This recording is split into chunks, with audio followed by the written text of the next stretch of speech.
মানুষের দুঃসময়ে পাশে সত্যিকারের কাউকে পাওয়া খুব কঠিন। যখন সব কিছু মনের মতো চলে না, তখন আমরা বুঝি মানুষ আসলেই কতটা সাময়িক। কিন্তু এই একাকিত্ব আসলেই আল্লাহর বড় এক নিয়ামত। তিনি চান আমরা যেন নিজের ভেতরটা দেখি, ভুলগুলো ঠিক করি।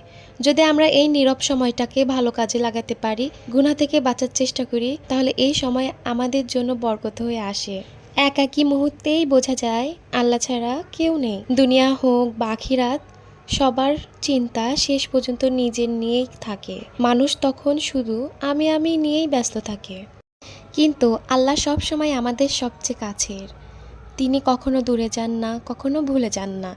তিনি একমাত্র যিনি আমাদের দুঃখ বোঝেন, প্রতিটি কান্না শোনেন এবং আমাদের জন্য উত্তম প্রতিদান রাখেন।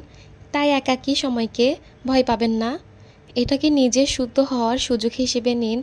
আল্লাহর কাছে মন খুলে দোয়া করুন, কারণ তিনি সবসময় আমাদের সবচেয়ে নিকটতম বন্ধু। ফ্রিজে যত পুরনো সবজি ছিল সেগুলো দিয়ে আমি সবজি রান্না করলাম। তো আজকে এই পর্যন্তই শেষ। আল্লাহ হাফিজ।